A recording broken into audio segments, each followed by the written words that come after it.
Un encuentro con el Padre. Un lugar seguro para crecer y desarrollar la identidad de hijos de Dios. Conduce Marta Arias. Bienvenidos. Un encuentro con el Padre. Con Marta Arias.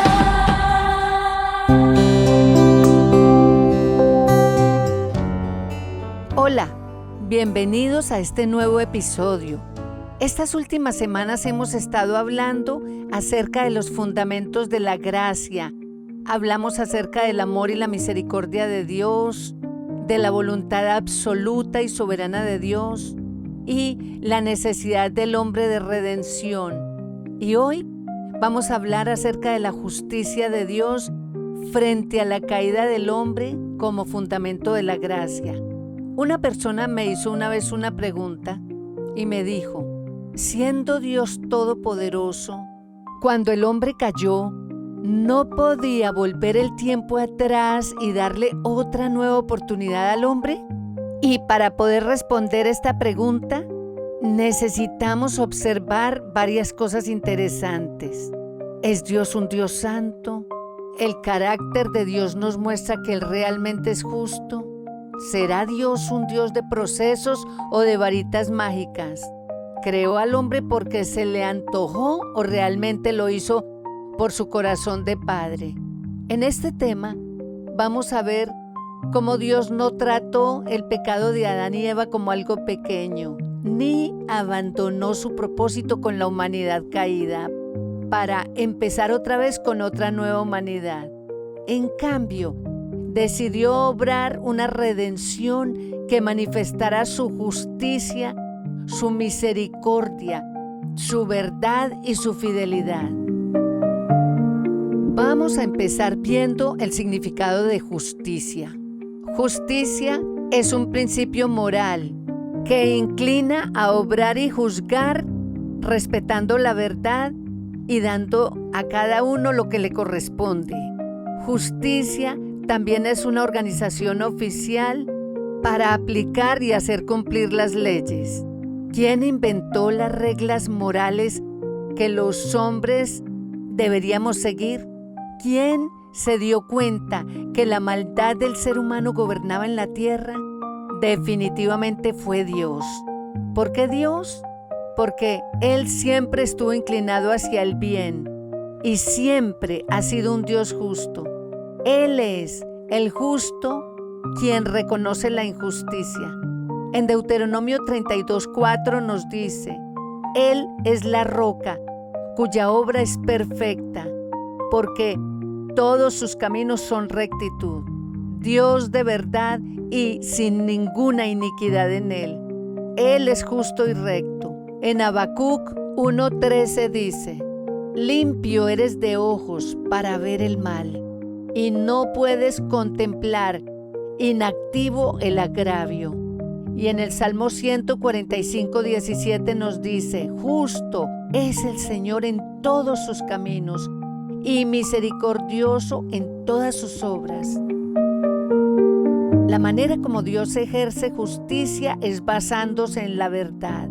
Dios creó al primer hombre y a la primera mujer para el bien, y su anhelo era que todos los descendientes de ellos vivieran en el bien. Él quería una humanidad viviendo eternamente, pero haciendo el bien. Cuando el hombre y la mujer desobedecieron, dejándose influenciar por Satanás, Dios no podía simplemente declarar o creer que no había pasado nada. Lo que había sucedido había sido muy grave. El anhelo del corazón del Padre era tener una tierra donde no existiera el mal, solo el bien. Por eso Él tuvo que sacar al hombre y a la mujer del jardín del Edén, porque ese jardín era como el cielo en la tierra. Dios los tuvo que sacar para que no probaran del árbol de la vida que se encontraba dentro del jardín y así vivieran eternamente haciendo también el mal. Antes de la caída, en Génesis 2:17, Dios les había dicho: el día que ustedes coman del fruto del árbol del conocimiento del bien y del mal, ciertamente morirán. y les mandó que no comieran de él. Él les advirtió que si comían de ese árbol sus ojos se abrirían al mal y morirían. Eso quiere decir total separación de la gloria de Dios. Antes del pecado, ellos se comunicaban con Dios de espíritu a espíritu, pero después del pecado, el espíritu murió y empezaron a ser gobernados por su alma, su razón, sus sentidos, sus emociones, por su mente. Después de la caída del hombre, se aumentó tanto la maldad en la tierra que Dios tuvo que darle a Moisés los mandamientos, y fue a través de ellos como las personas se dieron cuenta que muchas de las cosas que ellos hacían eran malas. De esos mandamientos se desprenden la mayoría de leyes de justicia que rigen la tierra. Romanos 3:20 nos dice que por medio de la ley vino el conocimiento del pecado. Y aquí entra en juego la justicia de Dios. Ella no puede ser anulada porque el pecado exige juicio. ¿Por qué existen los juicios en la tierra? Han existido siempre por la maldad de muchos. No puede ser declarado inocente un culpable.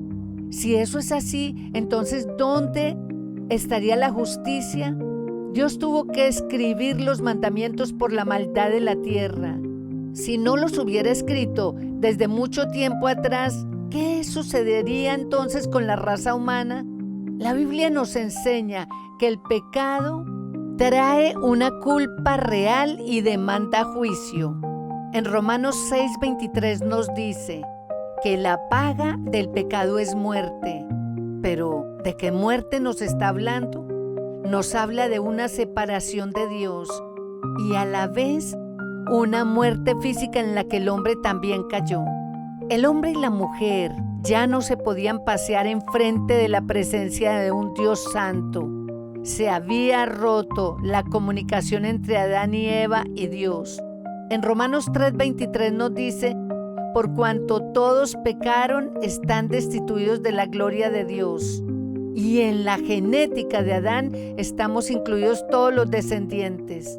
Si Dios simplemente perdonara el pecado sin tratarlo judicialmente, parecería entonces negar la veracidad de su justicia, la seriedad de su ley, la verdad de su palabra y la santidad de su nombre. Al sacar a Adán y a Eva del jardín del Edén, Dios les estaba dando lo que se merecían, porque finalmente la decisión la tomaron ellos conscientes, aunque fueron instigados por Satanás, pero fue su decisión. ¿Será Dios un Dios de proceso o de varitas mágicas? La palabra de Dios siempre nos ha mostrado a Dios como un Dios de procesos, y todo lo que ha hecho lo ha planeado con mucha antelación. Antes de que el tiempo y el espacio existieran, ya había visto lo que iba a pasar porque Él es Dios. Así que Él quiso tratar con la humanidad caída a través de tener misericordia y hacer promesa, no mediante una aniquilación inmediata. En Génesis 1, 26 y 27 vemos que el hombre fue creado a imagen y semejanza de Dios.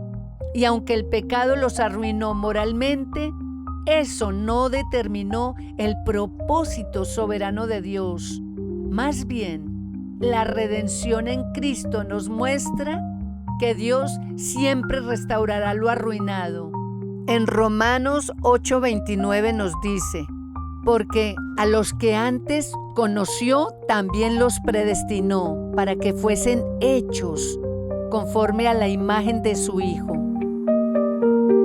Efesios 1:5 nos dice: en amor, habiéndonos predestinado para ser adoptados hijos suyos, por medio de Jesucristo, según el puro afecto de su voluntad.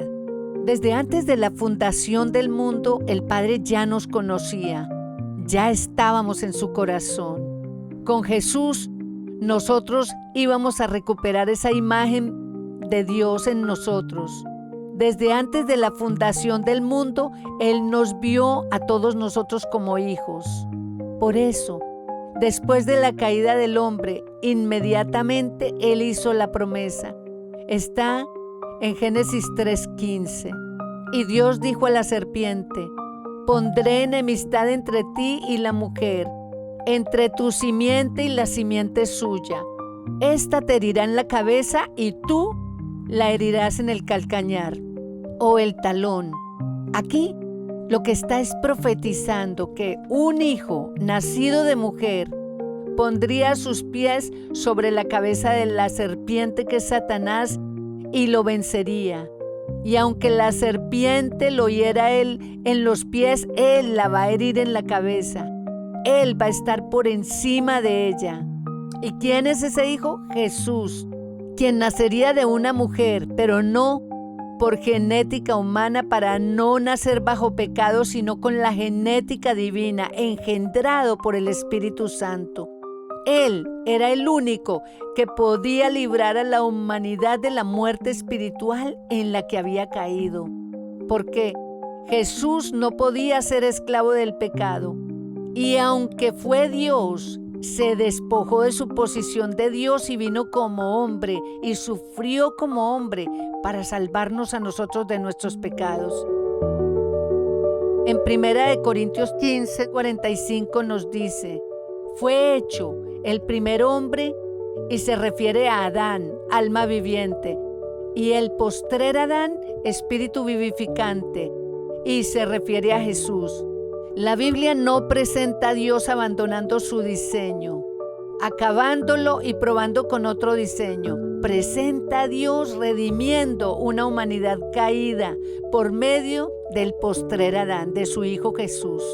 Si Dios hubiera simplemente descartado a Adán y Eva, desapareciéndolos o matándolos para empezar de cero, entonces Él hubiera atentado contra su propia justicia y hubiera perdido credibilidad ante la raza humana. ¿Cómo podemos confiar en un Dios que cuando fallamos, entonces va a ser borrón y cuenta nueva?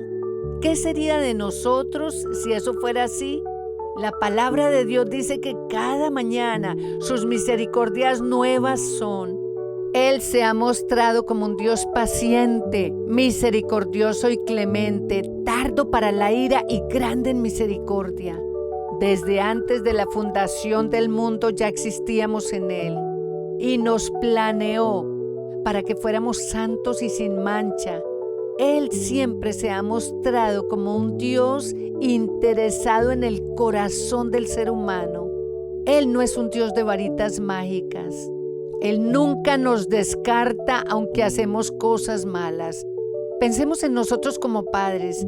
¿Qué tal que descartemos a alguno de nuestros hijos porque nos ofende, nos decepciona o nos falla y lo desapareciéramos con una varita mágica porque ya no lo queremos? Quien tiene un verdadero corazón de padre va a amar a sus hijos sin medida, así cometan errores.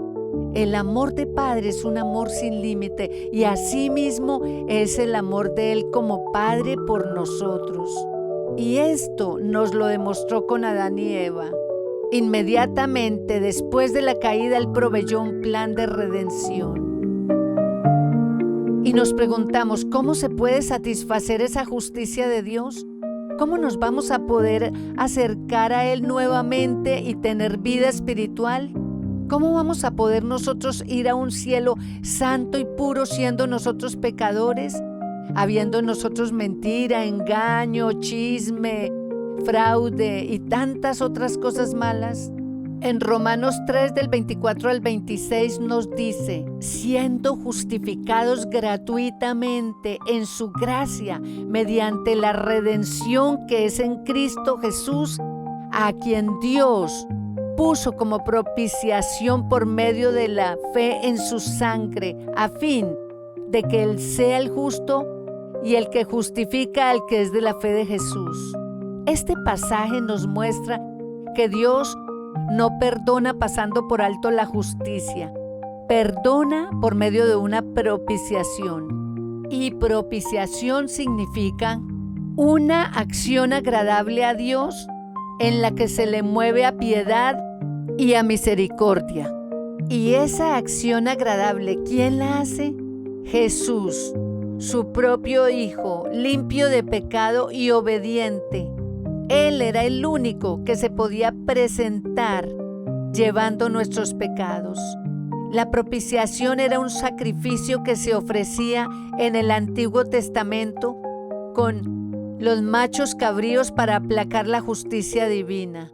Aunque el sacrificio de animales en el Antiguo Testamento no limpiaba los pecados, al menos los cubría. Pero Cristo recibe en su sacrificio lo que el pecado merecía, así que nuestra culpabilidad la pagó Él.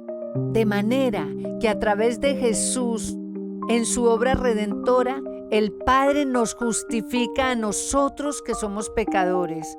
O sea, el mismo Dios justo decidió venir a la tierra y morir por la raza humana para rescatarnos de la esclavitud del pecado y el dominio de Satanás, de tal manera que el castigo, que la sentencia sobre el pecado se pagó completamente por la obra de Jesús en la cruz y se satisfizo la justicia de Dios.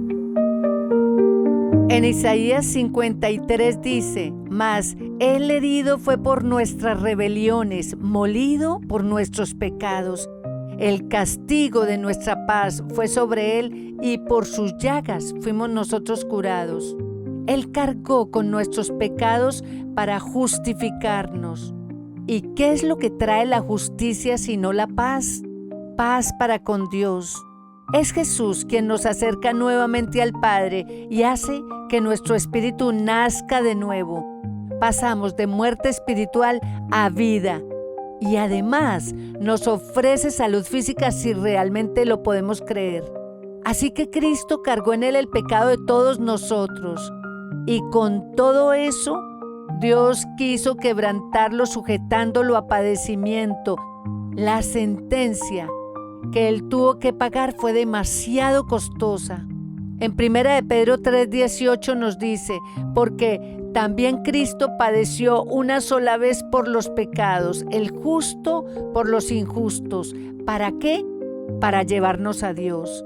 En 1 de Pedro 2:24 nos dice: quien llevó Él mismo nuestros pecados en su muerte sobre el madero.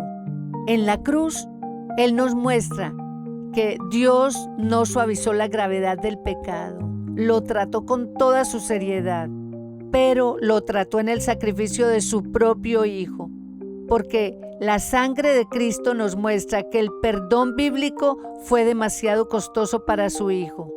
En la palabra de Dios siempre vemos el perdón ligado al sacrificio. Dios perdona, pero no declarando inocente al culpable sin una base justa. Y esa base llega a su plenitud en Cristo. Oremos.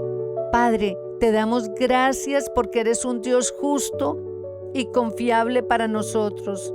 Gracias porque ante todo has sido un Señor amoroso y misericordioso. Gracias por no cansarte con el hombre.